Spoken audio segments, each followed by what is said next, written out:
Ako si Swan.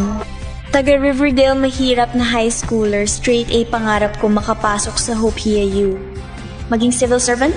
Sana makakuha ng bahay sa Citadel. Pero hindi sapat ang puntos ko. Hindi sapat talaga. 650 puntos. Sa Riverdale, hindi aabot sa top 1,000. Lalo na sa Hapia University. Nang ako'y wala nang magawa, may kakaibang balitang dumating. Ako ang tunay na anak na pagpalit sa mayamang pamilya sa Citadel. Nanaginip ba ako?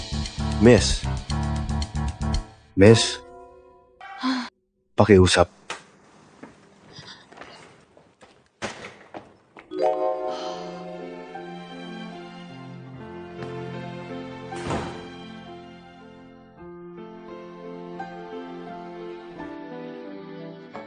Miss Len, hintay muna dito.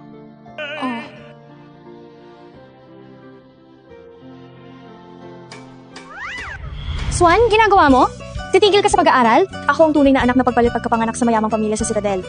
Kawawang mga bata. Pupunta sa Citadel para sa college exam. Citadel? Swan, sa nobela, mayayamang magulang laging sumusuporta sa huwad na anak, walang kondisyon. Mag-ingat ka. Huwag mag-alala. Para sa akin, hindi ko alintana kung mabait sila o hindi. Gusto ko ang bahay, hindi ang mga tao. Kapag tapos na exam ko, babalik na ako. Bahay sa Citadel, heto na ako. Zia. Zia. Zia. Zia. Zia. Zia. Mom? Dad, pakawalan na ako.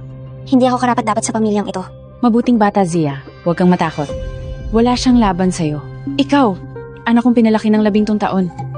Ito siguro si Mrs. Sewell ang tunay kong ina. Kung mabait si Swan sa'yo, ay papayag na lang tayo manatili siya. Pero kung naglakas loob siyang maging masama sa'yo, pag 18 na siya, pwede na nating paalisin. Ito siguro pangalawang anak ng mga Sewell. Mabuting bata, huwag kang magwala. Ayaw nating pagtawanan ng iba. Responsible at seryoso. Malamig at malalim na boses, siguro panganay na anak ng Sewell. Ito ba ang pagpapakita ng kapangyarihan?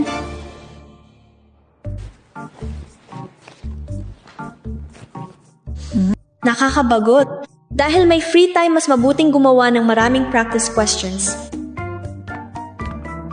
Tapos na tayo. Usap tayo. Teka, naisipan ko na kung paano sagutan.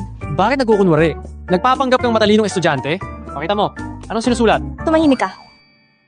Ay, ang inis! Hindi na ako makasulat.